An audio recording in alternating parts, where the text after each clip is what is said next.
Right, good morning everyone. I'm Nancy Kinder. I'm going to be going through these 3 sessions to help you really understand the foundation for knowledge sharing communities. Laura's just joining us. I'll just let her get in. Hi Laura. Hello, sorry for being late. I was in another meeting. Sorry.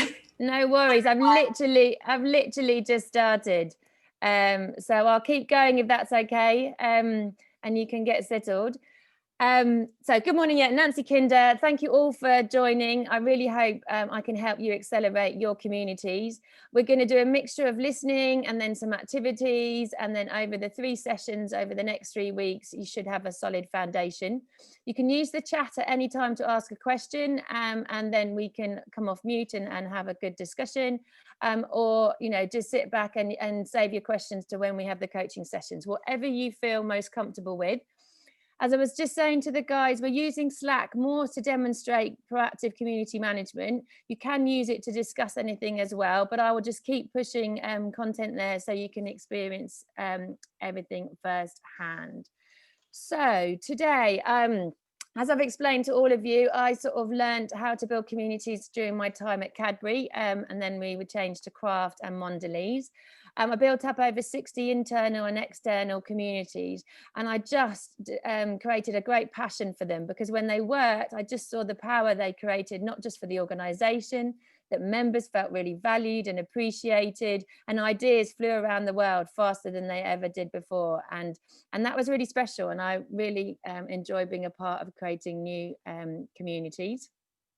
I've been fortunate now to work 7 years AC, I call it, after Cadbury. I think I've still got purple blood somehow, but yeah, I'm definitely independent, and I help all sorts of companies help with their communities, mostly knowledge sharing communities, so super members for brands and products, or internal communities, helping people create new knowledge assets that will benefit the whole community. And so I've got lots of tools and techniques that I hope to pass on to you and help you accelerate your journey. Ultimately, when a community works, everyone benefits and everyone feels that that togetherness. So that's what we want to try and co-create in your organizations. In today's webinar, I'm going to cover 3 specific areas. So what is a knowledge sharing community? Really demystify any language around those words. And then what are the frameworks? What are the things that help us build the solid foundations? And then a little bit on the typical obstacles that we need to influence and overcome. It is hard, we're dealing with people, and we're dealing with people to volunteer their time and knowledge. But there's tricks along the way that we can use to help overcome them. So I hope to share with them today. At the end of the session, you'll be able to measure yourself against some of these frameworks and be able to get a better picture on where you're performing. And then next time we can tailor even more of the content. But it's been great to get to know you all in the last week or so. So what I'd like to know is, by the end of the day of this session, that you get a greater understanding on what is needed. So that's kind of the first goal for today's session. What I want to do now is get to know you and help you get to know each other. So I've put a poll up on the screen, and I'd love to know a little bit more about you and your community. So how long has your community existed? Is it focused internally, externally, or maybe a mixture of both? And do you mostly connect online or in person, or maybe a mix of both? And even if it's mostly in person normally, but in COVID times it's online, just best describe it, so we can get a feel for all of you on the call. Thank you. I find polls are a really good way to start, and I'm going to be doing different techniques throughout the webinars, and then you might want to repeat some of them, but you get to see some commonalities or some differences. So I think we've got one more person to vote, and then I will share everyone. Great. So now I'm going to end it, and I'm going to share the results. So I don't know, it's all anonymous, but this is the flavour of the group today. So a real mixture on how long your communities existed. one person's just starting. The two most popular is less than a year, and some that are 3 years plus, and then one in the middle there, that is 1 to 3. So what are you focusing on? So 50% is internal and 50% is blended. So no one's just focusing on external. So that's interesting. And I think from the conversations, a lot of you were doing two communities. So internal and external. But I think I said to you, for this course, just focus on one if you can, because you can apply the same methodology, but it will just help you focus. And then how do you do it? So yeah, mostly online or a blended mixture of both. So that's great. Now, a little trick here. I always do a screenshot of the poll. Zoom, when you get the reports afterwards, aren't always that clear. And it's just a really nice graphic you can use in content afterwards. So I always do a screenshot on that. So I'm going to stop sharing there. And then to carry on the conversation, what I'd like to know is what one word best describes a community for you. I put some suggestions on the screen, but in the chat, if you'd just like to add one word that best describes it, I'd love to see what the group's opinion is. And you can keep doing that while I move on to some more content.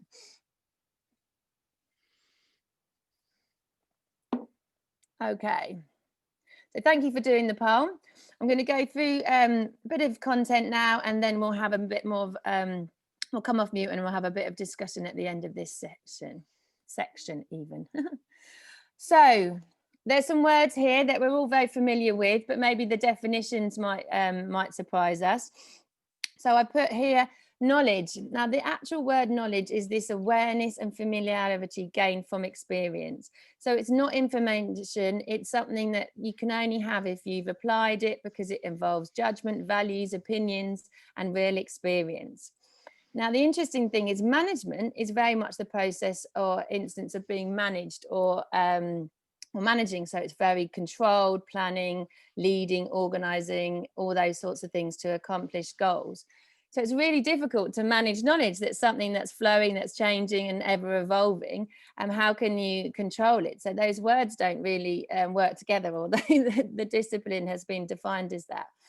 So what can we do to help knowledge grow or flow is to develop groups, networks, communities and practices to really help people connect, build trust and enable that knowledge to flow. And I like to think of it here, I like this picture, which I use a lot, is that, and to help your organizations understand that you can't manage knowledge, no one can, but that's because knowledge creation, sharing and use is all voluntary. So what we can do and what organizations should do and help provide you with the resources and support to do it is to manage that environment to optimize the knowledge flow, which is why communities are such a key enabler in knowledge management.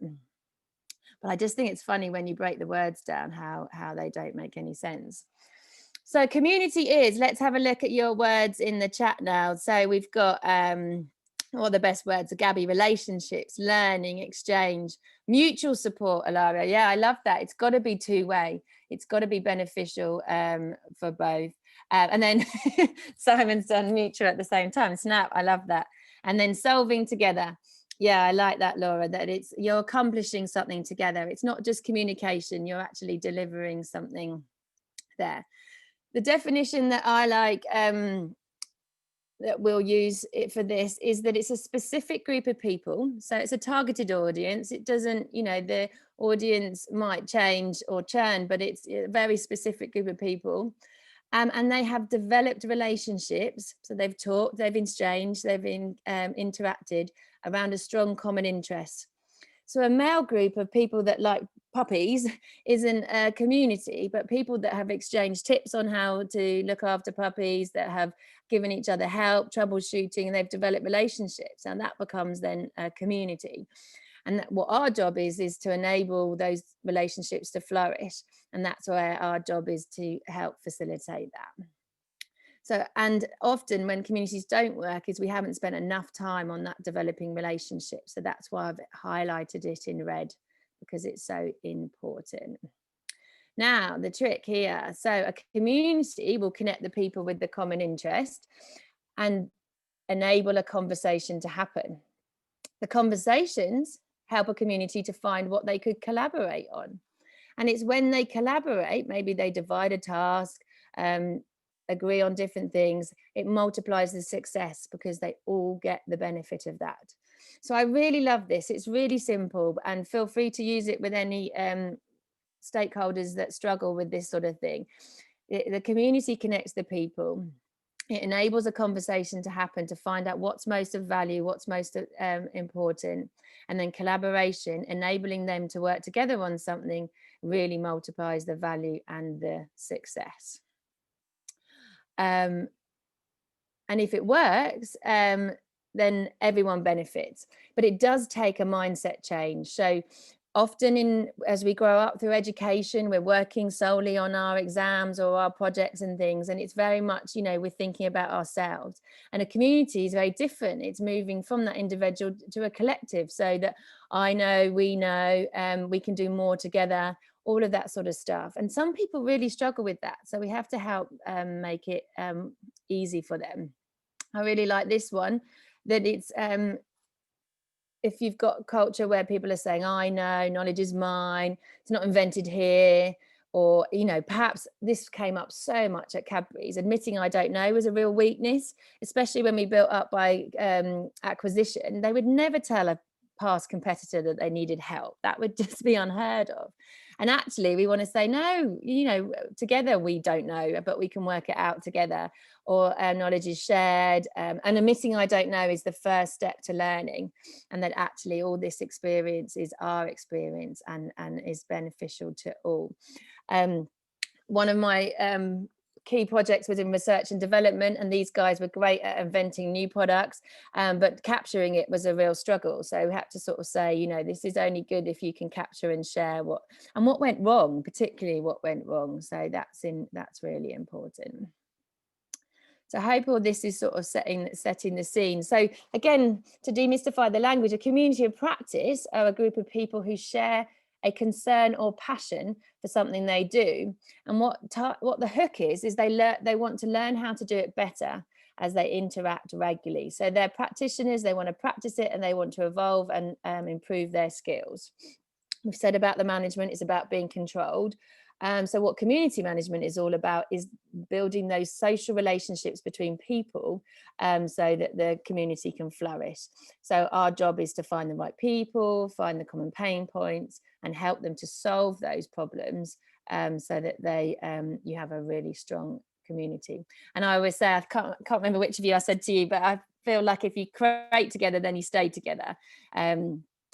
So when you can find that hook at the beginning for something for them to work on, then the engagement and all the other activities, you don't need to work so hard on, because they've already found that benefit.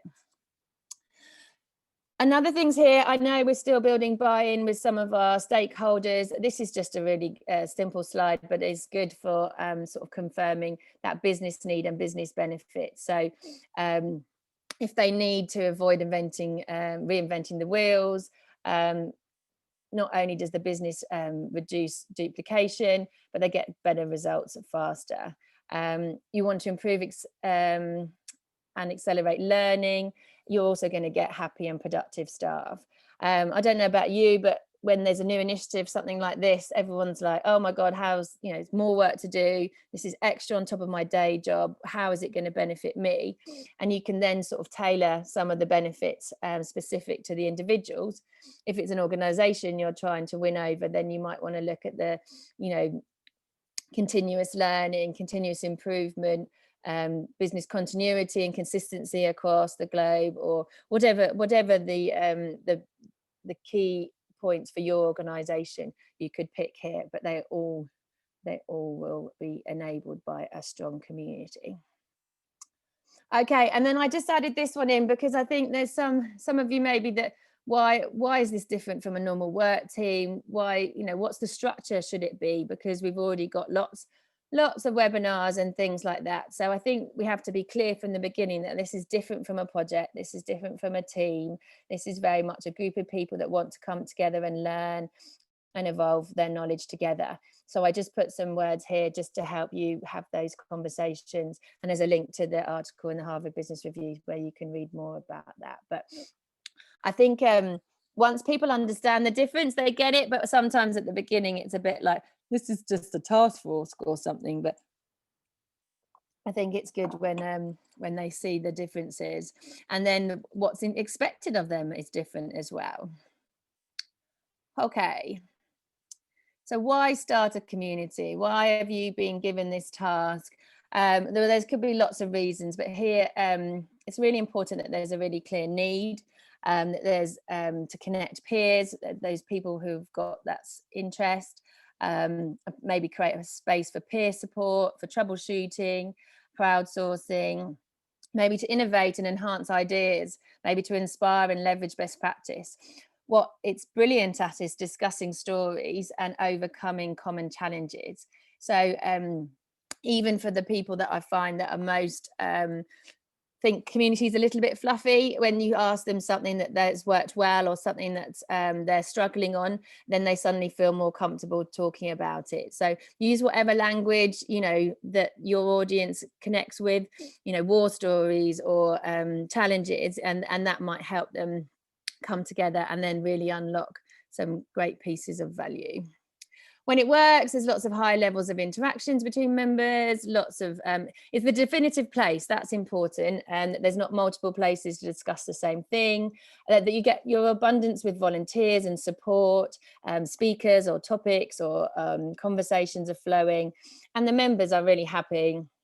They can see their ideas or things being moved around the world or the company, and they feel really part of the success and the journey. And the organisation can have strong growth, innovation, less duplication of effort, continuous improvement from this good practice and efficiency. So I don't know if you've got any questions on that. Was that what you were expecting? Is that different? Has that put any reflections in your mind so far? What I'm going to do is ask you each to introduce yourselves now.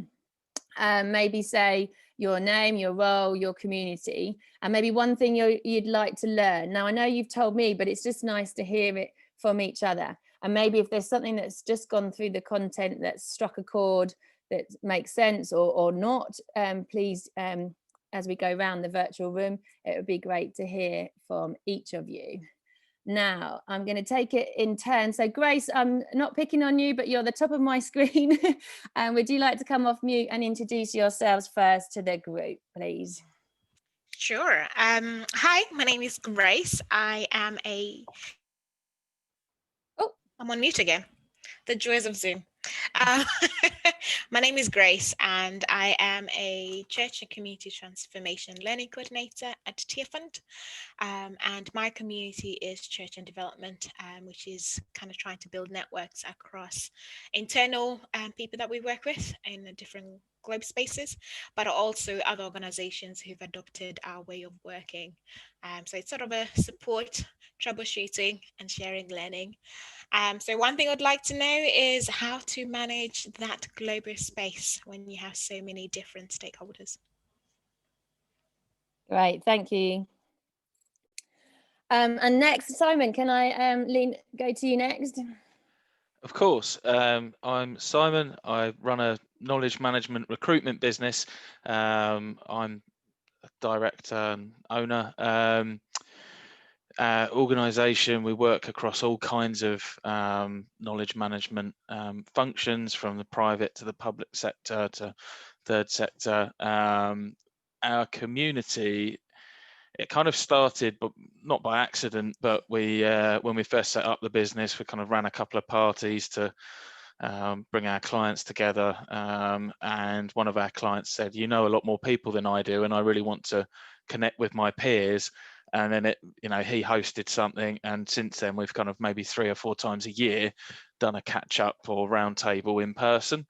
And then when COVID hit, it really took off, because I was doing weekly Zoom roundtables, getting guest speakers in, and it's become something that I want to get some more organisation around. And I really like the fact that Nancy has a view on so many different types of communities, because I feel like there'll be lots of different bits that I can kind of pull from that, so that I'm not reinventing the wheel myself. And we can keep our sort of informal client communities going.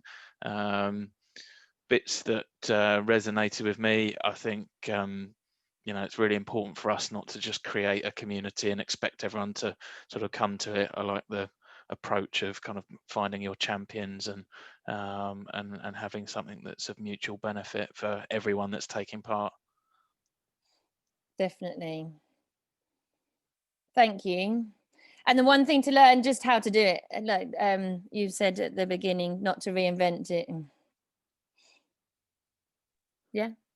Yeah, that's cool. Thanks, Simon. Maria Laura, if I can go to Here you I am. next. And let me pull off the mask. Poor lady. So Maria Laura, I'm digital support program manager in ST, so microelectronics company. My community has just started, to be honest, and is based with people and teams who are doing digital support.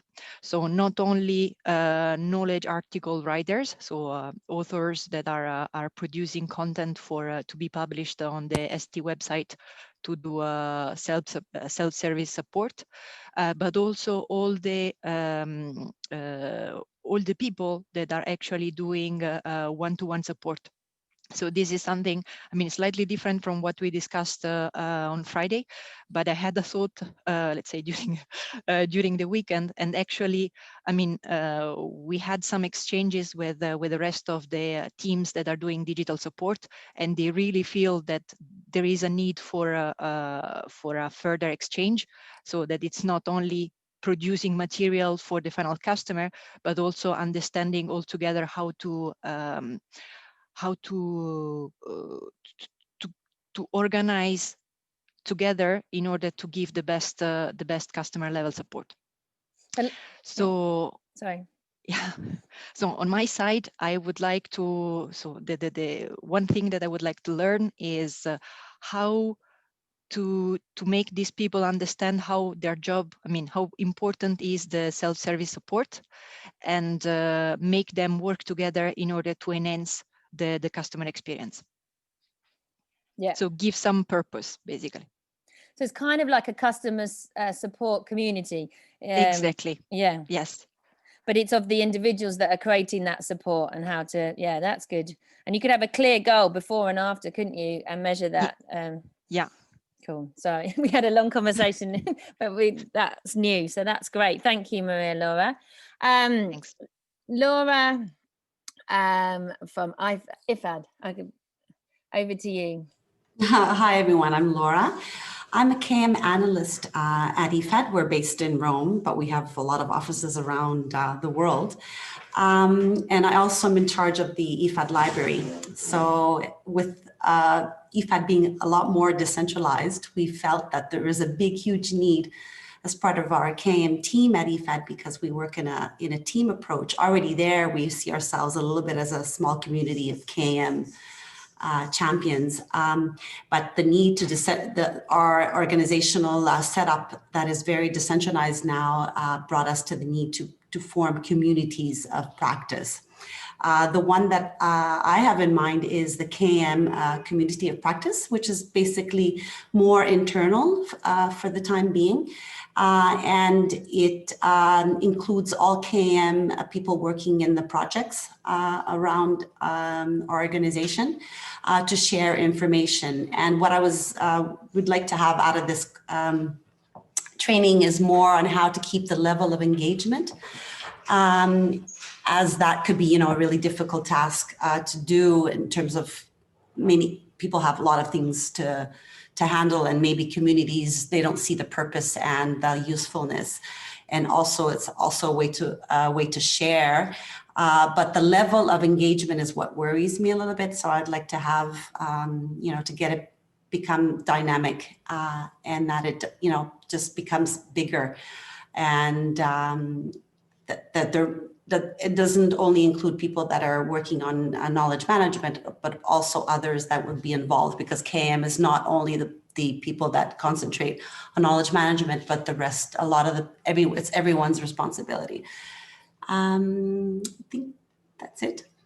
Yeah, we'll do lots of an engagement, Laura. Thank you for raising that.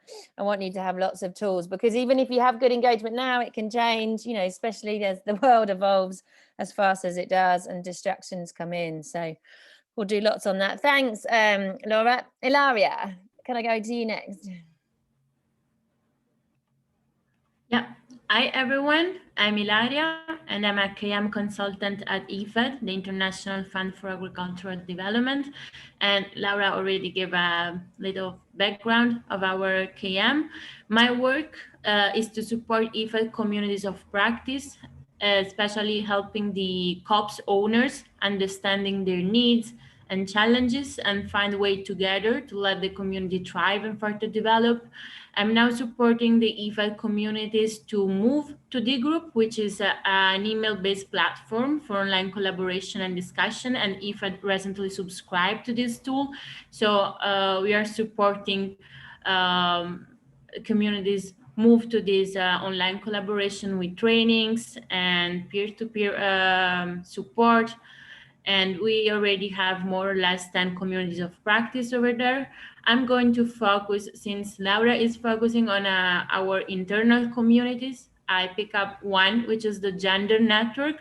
It is a community of practice where gender focal points of our project, researchers, practitioners, and other experts that are interested in gender-related issue, they come together and share experience, knowledge, and challenges. It is a quite long-standing community of practice. I think it started in 2013, and it has almost 2,000 members. So I'm going to focus on this one. Thank you. And Yeah. I'd like to learn more about how to monitor the impact of a community and to demonstrate the value of this community. Yeah, what to measure, Yeah. and what's the value, definitely. Thank you. Thank you, Ilaria. And last but not least, Gabby. Yep. Hi everyone, my name's Gabby. I'm up in Telford, so up in the West Midlands in Shropshire. Basically, I work as a Nexus editor, so that's our knowledge management site. That's the name of it. It's a SharePoint site, so I pretty much manage that, and alongside with that is the knowledge management role. Also, the organisation that I work for is Reassure, which is part of the Phoenix Group. So it's a large pensions and insurance company with offices across the UK and more. So at the moment, we've just sort of got taken over in the last year or so. So we're focusing on the heritage side of the business.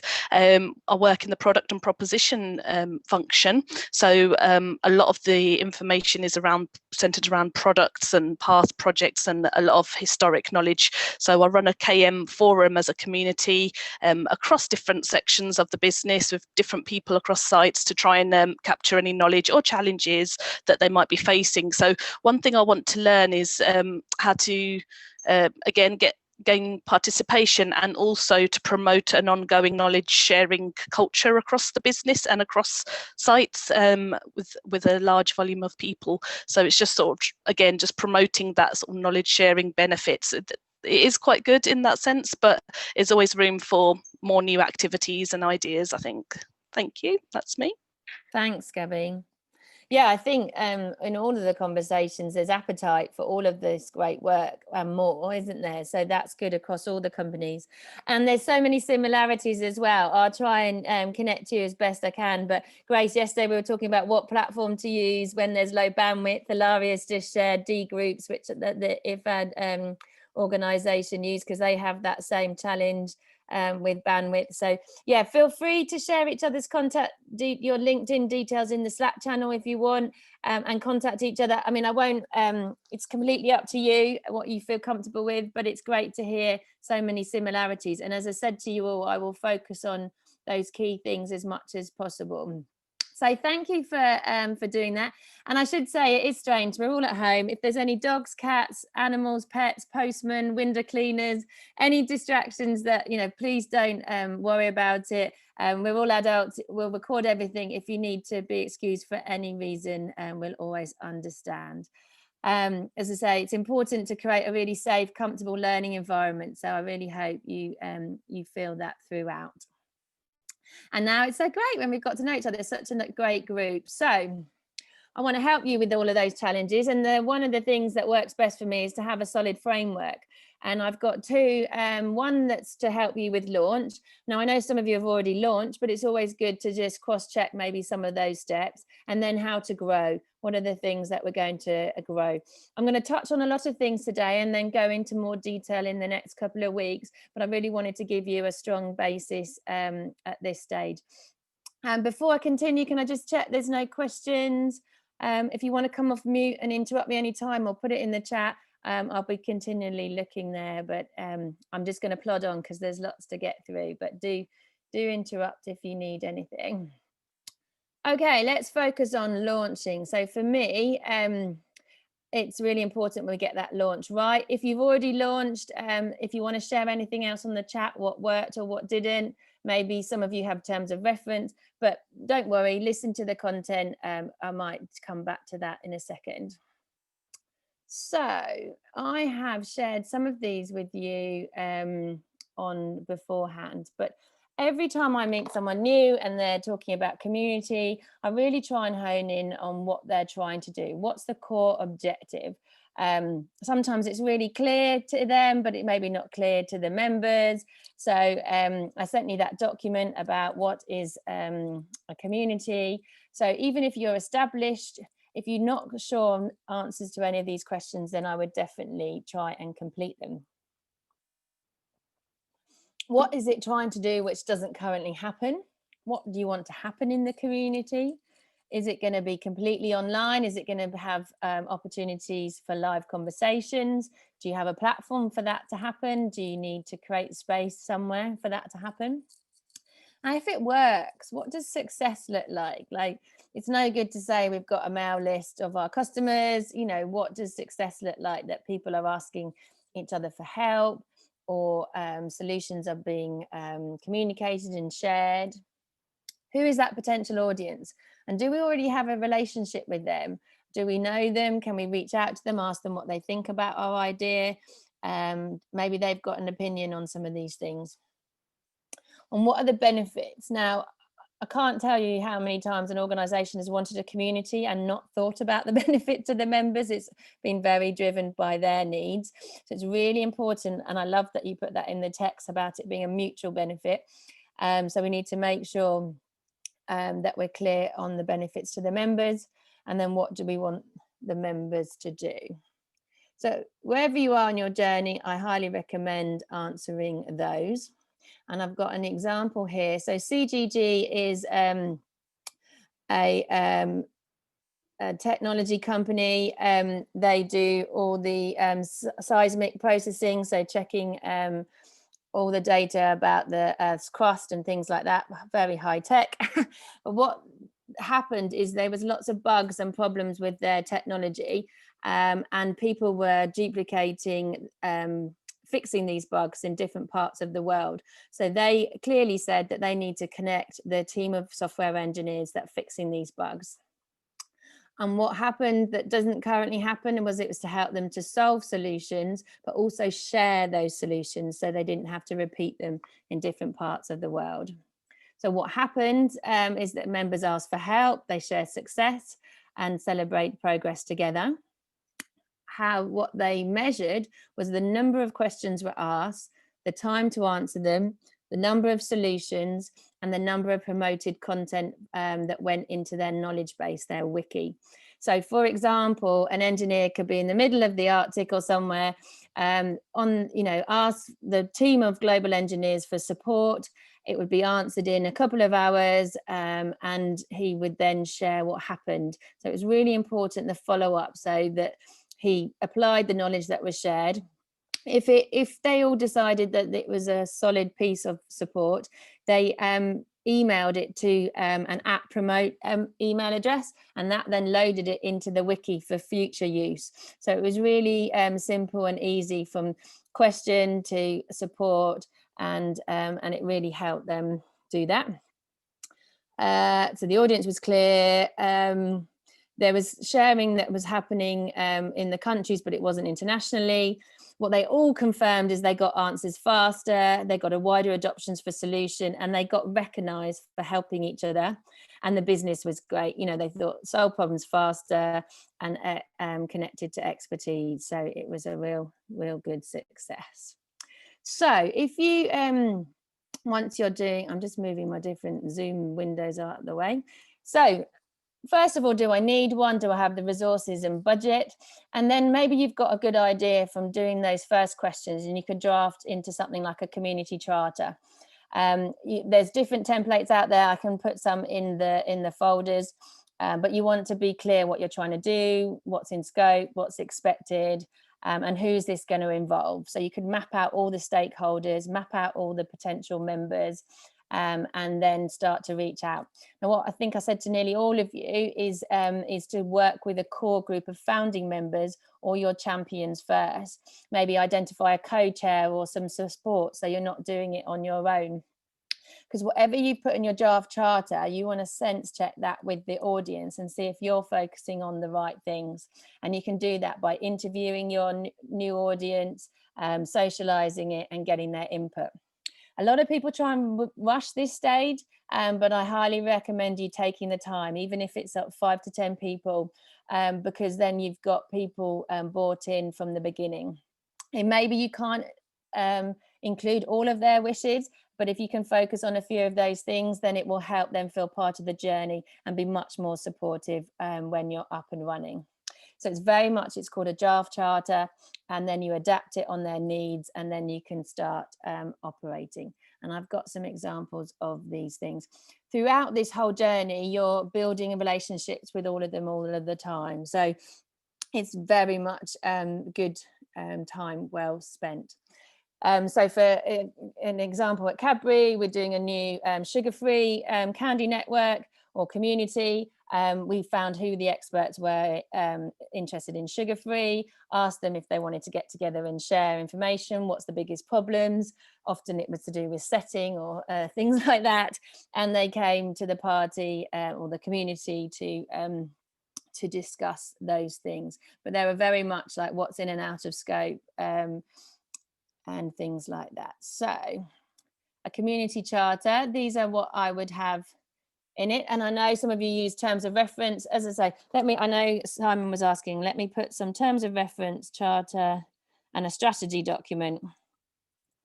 I'll cover them more next time, but I'll put them in the folder for now. It should have clear background, what you're trying to do and why. It should be linked maybe to your business or corporate strategy. As I say, the World Bank communities, it's all about reducing world poverty. So that was very clear and connected to that. Had clear objectives and deliverables. In and out of scope, this was important. And, you know, we can't cover everything, and everyone thinks there's a good idea that could be discussed. Let's be really clear from the beginning what's in and out, who the members are, who the stakeholders, and what the KPIs are that you can measure and track. Ideally on one page, so that people can quickly understand what you're trying to do and why. So you draft something and then you sense check that with the members. And here's some example of members' questions that I've used in interview.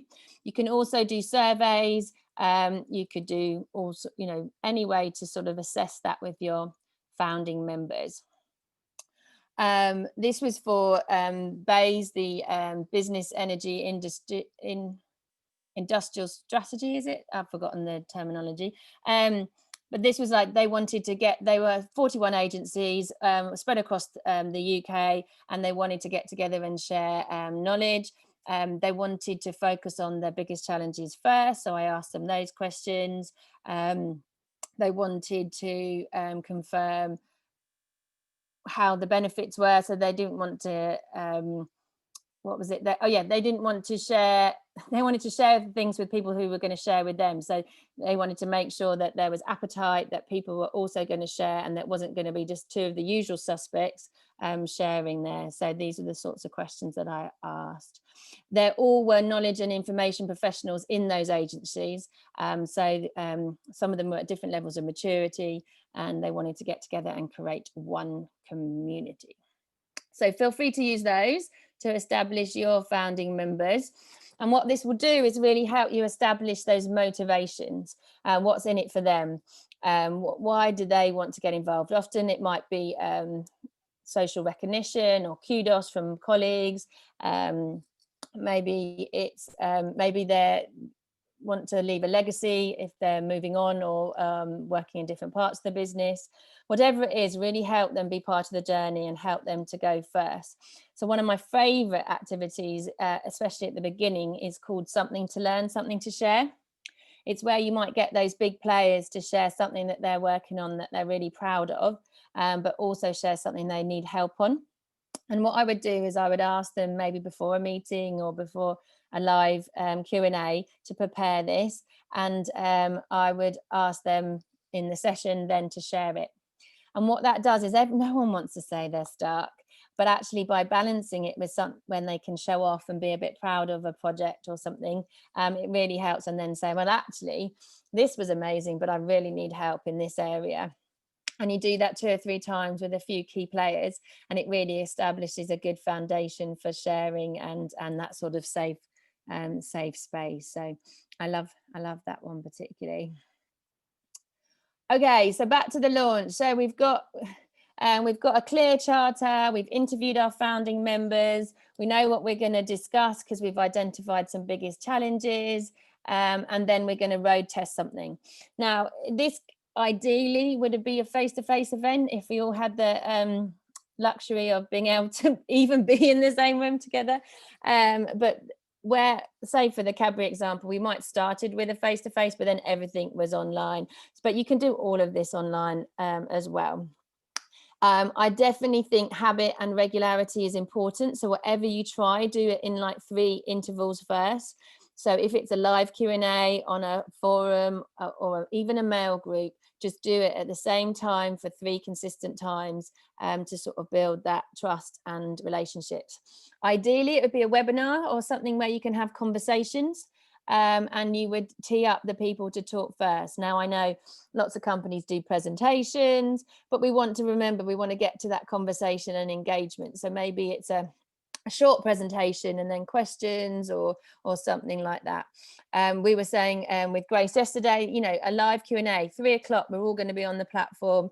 We've got this expert. You can ask your questions at that time. You could seed some in advance from a few people, or you could do a whole, you know, 2-hour workshop on a technology. It's completely up to you, but I'd pilot 3 and then ask for feedback and see what they want to do. The importance of 3 is that they feel safe. You know, at the beginning it's a bit awkward, but by the 3rd one, you ask them if they want to continue.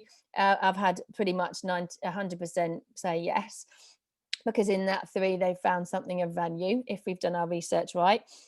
And then you get loads of volunteers to be part of future events or future conversations. So it's important to, whatever you try, that you repeat it. Okay, so we've done that launch. So let's hear from you guys. What have you done? You can either come off mute. Let's just take a couple of examples of people that have already existed with the community.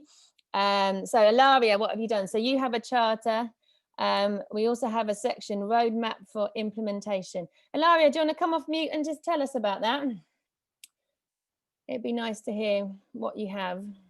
Yeah, so I followed a World Bank course, and actually we decided to adapt their charter because they also have a very structured charter, pretty similar to yours.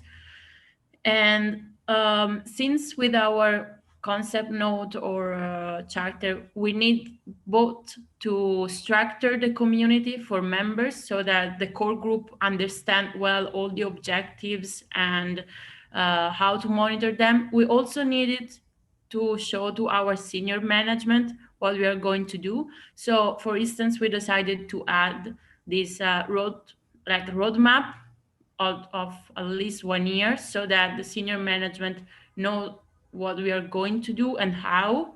And it's also pretty useful for us, like moderators or for the owners of the communities, to understand like the scenario and our objectives, and more practically how we are going to reach them. So like with one communities, we also define a sort of very basic theory of change. So with the outcome and outputs and actions. And that was really useful, both for us as moderators, both for the members so that they know what to expect, and also for our senior management that is more assured that we are going to actually do what we like planned at the beginning. So that's why we added also the roadmap for implementation. And the The theory roadmap, of change is also an interesting like exercise that, for instance, with the livestock communities of practice, we organized a 2 days workshop with some partners and external colleagues, not only internal to IFA, to our organization, so that all together we could brainstorm on this theory of change. And it was really a participatory exercise, really bottom up, and it was kind of different because at the beginning we drafted one, like just the core team of internal colleagues. Then we showed this theory of change to everyone, and all together brainstorming during the second day of the workshop, we ended up with something quite different. But that was super good because it was like shared and with everyone, so it was and co-created. So yeah, I it love was that. good. Unfortunately, we don't have the opportunity to do this with every communities because of resources and time constraints. But when you can, it really adds value on what you're doing. Yeah, I've done that. It's really good when that works, almost like mapping out a journey and saying, right, we've got bottlenecks or we've got gaps, and then people vote on it and then go, right, let's as a community tackle onboarding or, you know, customer success, whatever the pain point is, and then really attacking that. And then you can really see afterwards, by being part of it, that you've not only identified what to focus on, you've co-created the solutions, and then you follow up and say, this has had this amount of change and we're all working much more efficiently because of it, which doesn't tend to happen quite so way when there's a project, you know, it's sort of it's more restricted sometimes. So thank you, Ilaria, for sharing that. Let me just have a look at the chat. So yeah, and the roadmap's interesting. I think having those deadlines and expectations set is really good, and what milestones and what's expected as well. I always do like for the first 3 whatever months or whatever, and then co-create the one after that. If I go too far too quickly, it's just my experience, then people are a bit intimidated before that trust and relationships happened. Whereas if they then decide the roadmap after that first 3 months or whatever that pilot phase is, then I find there's a lot more buy-in thing. And I go back to the fact that it's volunteers, usually it's their time, and as I say, it's sort of like step by step helps them all be on board, rather than going, right, we're all going to create all of these things and it's going to take all of your time and then people tend to be back away before they've started. So that's just the difference there. So Simon said he doesn't have a charter, hadn't thought of it, but it makes sense. Grace said she needs one too. Yeah, definitely. I'll share some templates. Yeah, the roadmap one, I don't know if that's, Ilaria, something you can share if you're comfortable with. Again, only whatever you feel. So Laura's asked, what do you recommend to include in the first 3 events to get that big bang and attract members, since this is very important to kick off the communities? Okay, so this will totally depend on what your member research determines and what to focus on. The things that tend to happen is people say, I don't know who to ask for help for. So one of the things might be to discuss, do we need a profile of who all the members are and what we should talk to them about? And that's something that in the first meeting or in the first couple of meetings, you could discuss the template and then agree to co-create it. And at the end of the 3 months, they've now got, or 3 events, they've now got something they've all filled in, and you can find who to talk to. I personally really like the something to learn, something to share, because I do that. And then I find when there's something to learn, that will determine the topics going forward. That there's some commonality, but you may have found in the research that there's something staringly obvious, like waste, or I don't know, something environment that's really, you know, just on everyone's shoulders that you could address in those first 3 meetings, have some speakers on those topics, but also say what do we need, what's missing here, do we need a guide, do we need some training, what could we co-create together in that area. So it's difficult for me to say specifically, and we'll go through some different knowledge management techniques, but I would emphasize, find out what their pain point is and focus the first sessions around that. Never try and do too many things. Pick 1 or 2 things that is easy and that they see value from immediately, and then take it forward, if that makes sense. I think this would give us better clarity on who to join. Yeah, and what's benefits, maybe you, Simon, particularly for you, you're going to have a wide range of organisations. Who in those organisations should probably come to this, and why? And maybe it's different at different events for you. You might have ones. Sorry, one of the challenges that we have is that most of our members are sort of fit the profile of what we want and what they want, more importantly. But quite often when people aren't that familiar with it, or they don't really get it, they try and send one of their team because they think it's a good development opportunity for them. The problem with that is, if you have several junior people in a conversation with a few senior people, it's not that there's anything wrong with being junior or senior, just the type of conversation that they're having and the decisions they need support on and all the peer insight they're after is so different. We struggle with that sometimes, because clients can get a bit upset when they say, well, why can't my team come? And I say, well, because the other members don't want it. But we haven't really codified that, so I hadn't thought about writing it up in this way, but it's helpful. Thank you. I would highly recommend be specific and exclusive as possible. Now, I know that narrows the field. You can be general for a communications network, but when you're getting into the specifics, have subject matter experts, have people that care and are passionate. A generalist community just doesn't work in quite the same way, not in knowledge sharing, because, as I say, you're asking people to volunteer stuff, and you might find that the different personalities, and I can't remember who I said this to, but you get a room of people that care about the same thing. Even if they're introvert, everyone will, because they're passionate about that topic, they will talk and find commonality in it. So you don't want generalists in that room. You want people that are really care about that topic. So again, in your research, so British Council, I've just done one. We had very big generalist networks where they wanted to be updated on different things that were going on, and then they had sub communities where it's very specific, very targeted audience and much more closer, and then they could have much more discussions. The big ones were presentations, broadcasts I kept calling them, and that isn't knowledge sharing. It's sort of taking what was broadcasted and developing it into something else, and they made different assets about that topic. So that's how they structured it. And so again, you could have quarterly generalist community for comms, and then very specific groups talking about whatever they need. Does that help? And we'll talk about structure in a later webinar, but hopefully that helps for now. But thank you both for sharing those examples. I'm going to move on, but do carry on putting anything on the chat if it makes sense to reflect on and connect. As I say, it's really important you connect to your specific situations.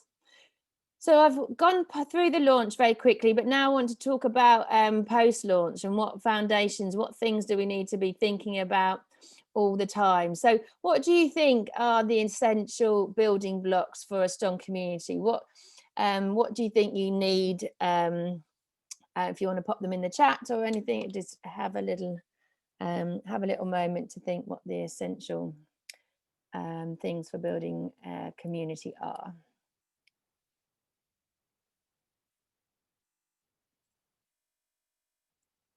And we'll have a look at these in a second.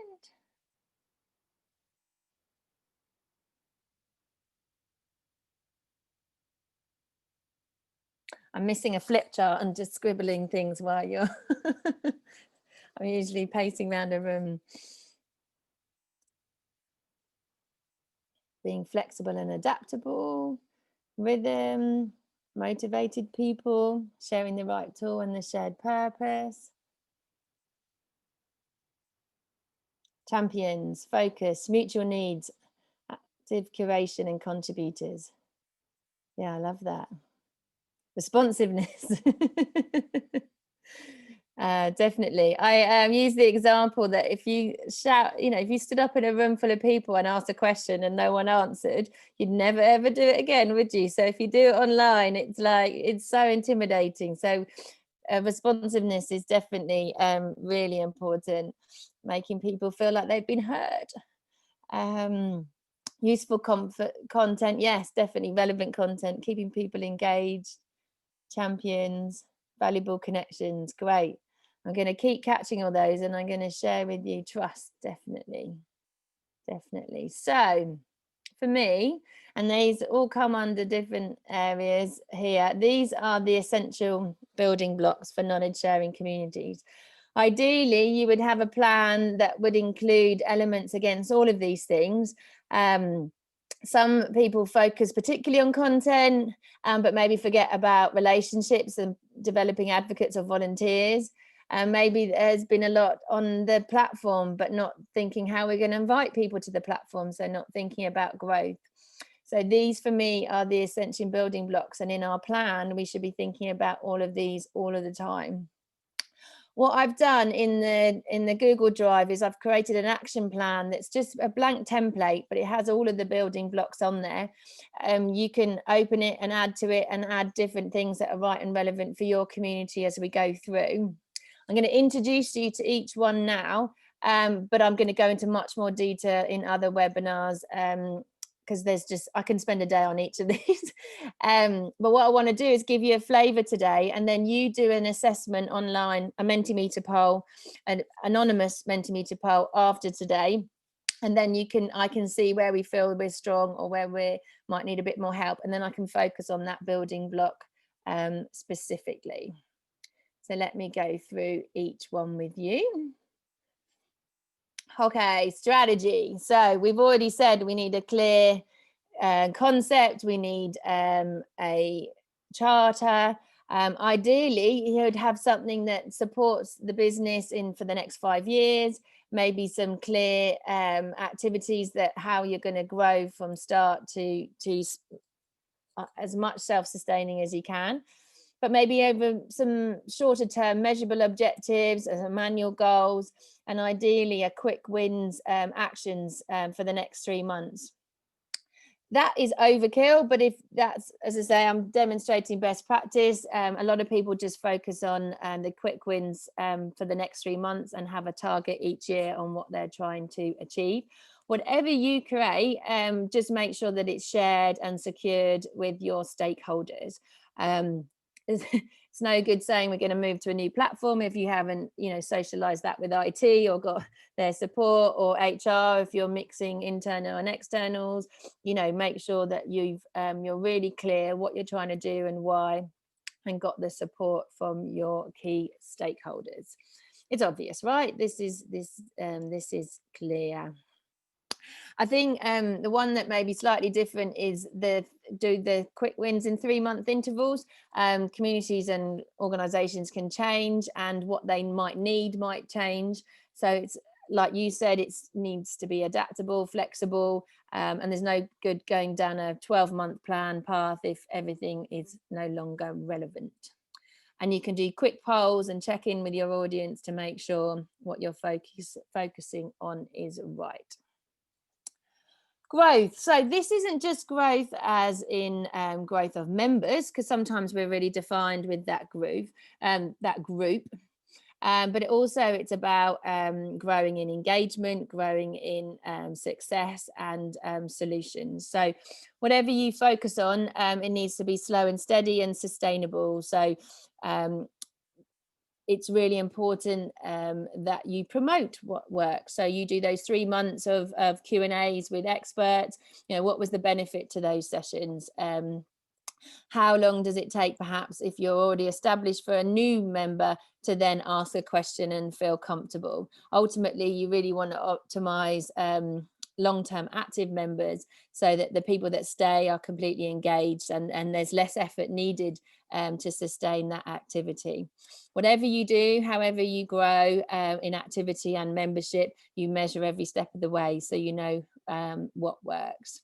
So with most communities, people come because they have an information need, and they stay because they've got that social, or that there's an extra benefit. So we want to see what the hook is, what's relevant for your community, and make sure we optimize that. So strategy, growth, now content. So a lot of people think that the community manager's role is about developing the content, but really it's the members should be sharing the content, and a community manager's role is about sharing content about the community. So here's an example of the Fitbit community. It's the number of members, it's the number of people that are on. There's also like successes or ideas that are measured and all that sort of stuff. So if you're doing an online community, you could create a newsletter or have an area on the community to show what recent successes you've had, maybe tagging names of people. One thing I really like, say with the 3-month thing, is asking at the next meeting who's followed up with who, and celebrating that, because it's kind of like, it's not too showcasing people or making people feel uncomfortable. It's just like, you know, Laura followed up with Ilaria, you know, and we've got 10 examples from each session that are following up, which is nice. Whatever you do, try and make it frequent, and not compete with other news that's going on, just to be as much about the community as possible. The content that's shared in the community has got to be around what the members want, and that's around the activities and events that you're going to run, which I'll come on to. Moderation, so this is all the engagement, so building Q&A either in live events or building it in your platforms. Whatever you do, your job is to create a safe environment for people to ask questions and interact. So being really clear what's expected, how to do it, and facilitating that. So things like, you know, asking who's going to go next, telling people what's coming up, when they're going to contribute, all helps enable those conversations. For Q&A, what I love with communities is you can easily ask for the questions in advance, so the speaker feels comfortable and doesn't feel on the spot, and then they can happily be asked for by you as a moderator, those sorts of questions. Whatever you do, it's about improving the communication and the collaboration, so facilitating the discussion so you get to that, the pieces that the group really wants to. It's about focusing on stimulating activity as well as managing it. One thing, some community managers feel like they have to answer everything themselves, and a simple technique could be just tagging other members. If you've done your research and you know who could help with those answers, then just tag away and ask, say, can you help with this? Could you do this? If your audience are a bit reluctant, maybe build a list of people that you could tag in advance and get their permission. I've just done that for a mental health one, because people's, you know, they've been through crises, they've done some things, but some of them are really happy to share. So we went through the different topics and said, if this came up again, can I tag you? And they were completely comfortable when that happened, and I could do that. So moderation, as I say, is more about bringing the group together than feeling you've got to answer it yourself. Okay, activities and events. So this, remember, we're all about building relationships. Should be relationship management, not community management. So we want to enable that sociability, make people feel relaxed, ask people to turn their cameras on if it's possible, ask people to connect on different social events if possible. Try and make it as relationship building as possible. As you grow, you can have a sense of celebrations. You know, this is our first meeting, our first success. Make sure that it's really shared together. Frequency, people trust frequency. So whatever you're going to do, set out for next 3 Fridays, you're going to do something, or so people feel that sense of trust and make time for it, and they feel, you know, maybe this week they can't, but next week they can, and that works well. Okay, another one here is relationships. So it's impossible to manage the community and every member. So what you really need to do is to build relationships with some founding members or some champions, and help them to help you with the community. Ideally, you've identified these in your research and in your founding members, but if you're already established, maybe you can observe the ones that answer all the questions first, or are the first to jump in when you're asking for volunteers. If you're established and you're doing a survey to sort of see where things are, ask in the survey if you'd like to be more involved with the community, and maybe you'll get a sense of some volunteers from that. It's really important that you sort of divide and conquer here, because you can't, I don't know what the scale some of your communities might turn into, but it's really good to have a strong team to support you. And that's where I would focus first. That's why I should say all of these things are where I should focus first. Resource and budget. So everyone thinks, yeah, build it and they'll come. You don't need to have dedicated resource. You do. 100%. Even if it's only 10% of someone's time, they need to be dedicated to be focusing on the community. If you ideally you would find some subject matter experts that can help you with that community, and you just help with the facilitation. Maybe if they need help with the communications, you could invite HR or other people. Ideally have a cost center, and if not, create a business case so you can get a cost center if you need to do anything that's going to have costs involved. I would also have a clear sponsor, as someone as high up in the company as possible that has got a vested interest in this topic, that can help steer or visibly support what the community is trying to do. But a lot of people, ideally you would be 100% a community manager all the time, but I know that isn't realistic. But if you can earmark a certain amount of time to the community that's agreed by everyone, then it's gonna help you not feel like it's always the last thing to do. And with that, what works really well is if it's 20% of your role is to earmark in your diary almost like an hour a day, half an hour a day, when to focus on the community, so you can respond, like Laura said, so you feel responsive and that you're asking people to do that. I know some of you are building communities of community managers, and I think it'd be really interesting to know what's expected of them, because they might not think that it's a daily task. I mean, sometimes it's only a few minutes, but they need to know that it is their regular activity is needed. And we'll do more on this, but just wanted to cover those first. Member experience. So often we're not got a lot of influence when it comes to the platform, but what we can influence is the whole experience. So when a member first joins, how are they welcomed? How are they met? Is it all on email? Is it a personal phone call? When they come into the community, if it's on a platform, are they introduced?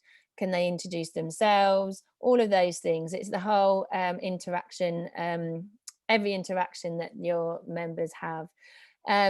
Particularly with established communities, there's definitely a feeling of it's a clique, and you have new members. There's often comments made that, I didn't feel I could ask a question because the core group. So we need to make sure that there's no barriers like that, and make people feel as welcome as quickly as possible.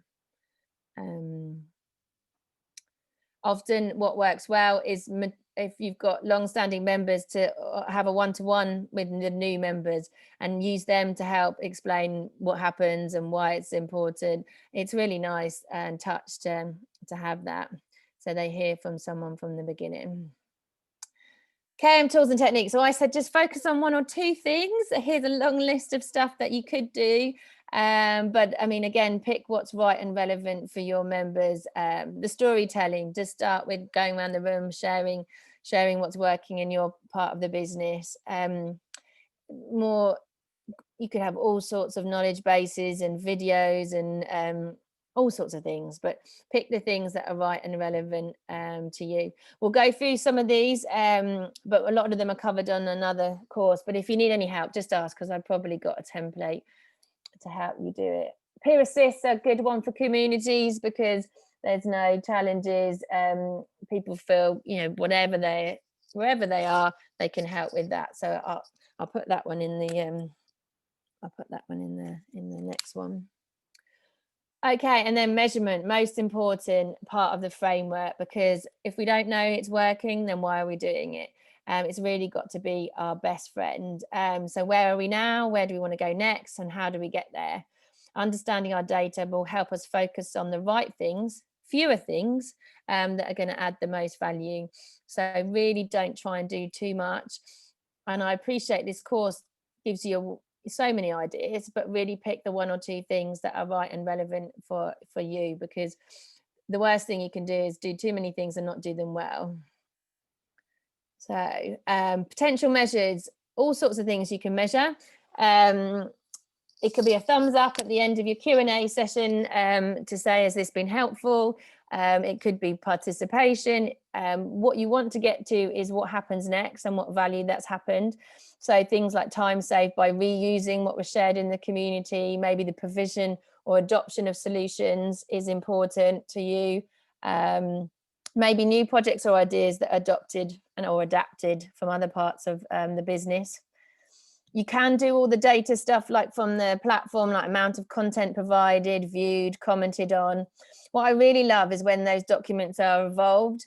We had a lot of community toolkits where they co-created manuals and things, but for me the test was when those manuals evolved and changed. So you might want to get a baseline for some of these things and then show progress. Number of ideas incorporated and developed, communication success stories shared. I shared with Laura and Ilaria, we had a newsletter that we shared stories of where people had learned from different parts of the business called Join Up News. Really simple, but really easy and digestible for the business, which I'll share with some of you. I'll share with you in the documents. So just to summarize those key areas, there's an example here from PwC. So they needed a searchable gateway for the company's knowledge. What they did for growth is they built it into their induction and onboarding process. They focused on content that the members wanted because it was really difficult to use. They gave guidelines in their framework. They did stakeholder relationship research for quicker and easier ways to solve their problems. They had a core team of 15 people to develop it, and then had a wide 50,000 people that used it. And they had communities on different topic areas to help adopt the new platform. They did lots of daily news and educational support, and they were able to demonstrate the benefits from using a community to develop this new searchable gateway with cost savings of around 6 million there. And there's a link there in the document to the article in KM World. Okay, so how are we doing? Got a little bit more to go, but I hope, did the building blocks make sense? Did anyone have any questions on those? Do you think you'll be able to assess where you are? Maybe you've never thought about it, one of them, but some of them you're really strong on, because I'm going to give you access to the poll afterwards. Now, I'm going to rattle on because we've just got a couple more minutes before we finish at past. What are the biggest barriers? I think some of them are already said. Management support is key. It's got to be valuable. So for me, 90% of communities fail because the community manager didn't engage or get to know their members. And so what they did wasn't relevant for them. So we all get very passionate and excited and go off and create these opportunities. But if you don't take that time to understand what they need, then it never kicks off because we don't get that support from the audience. So it's really important that we get to know them, do that founding member research, and make sure whatever we set up is right and relevant for them. I like this one, like you've got to really walk in their shoes to really, you know, appreciate what the members want. It's a bit funny, but hopefully it will leave a lasting impression on your mind to think like, you know, I need to think of it from my members' perspective and not what my manager's telling me or what I feel my gut is. So for me, the things to help you avoid that failure is to find those members, talk to them, see how many, maybe the emails, who's responded, what was the reaction, do they want to volunteer to be part of an interview, what do we need to adjust or repeat as we're growing. And then relationships, all of those people that we map out that could be important to us. Who are they? What do they know about the community? Do I need to do some sort of communication with them? Find out what the common goals are, what's the pull, what's the motivations to be involved, and then run those events, whatever they are, to help connect and build those relationships with them. Help them to go first and make them very much part of the journey. And then review. This isn't, you know, a magic recipe that is works all the time, but if you constantly review and evolve it based on your members' needs, then you're going to succeed. So take the last 12 months, there's loads of communities that were used to be operating face-to-face, went to virtual online. It took a bit of, you know, teething for how they were going to work online, but then with constant feedback and interactions, they were able to move to their online experience. It meant a bit more organization, sharing topics and presentations in advance, helping people to comment and think before the meeting, so we're not all sitting and listening. But whatever it is, focus on, that's why I said fewer activities and the right ones, and make sure whatever we're doing, we're continually to meet our company's goals. So what do we think about all that? Do you think you can lead the way? Do you feel like you could be that engaged ambassador for knowledge sharing? Are you doing some of these things already? Ideally, be seen to share and encourage others to do so in all your interactions.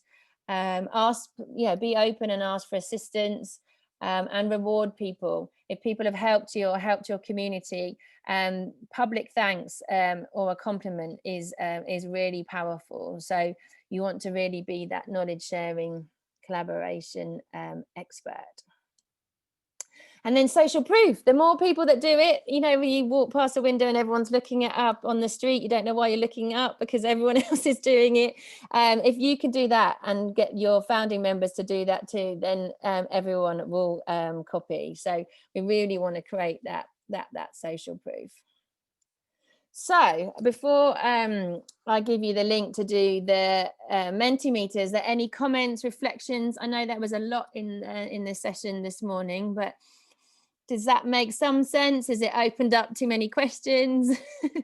How are you all feeling? Either come off mute or go on the chat. It's up to you. Lots of bits I hadn't considered there. Really helpful. Thank you.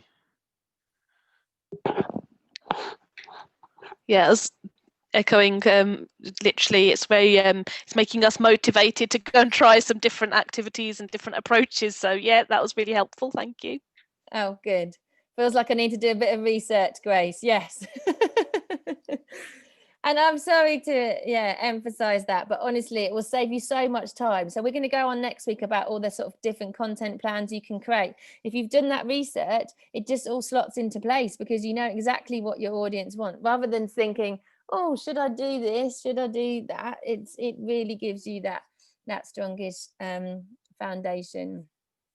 So feel free to add any more comments, but hopefully you feel like you now have an understanding of what it is to develop a knowledge community. And I say next time we'll take that foundation and then give you the techniques on how to grow. What I'd love you to do in the meantime, before next week, is to visit Mentimeter.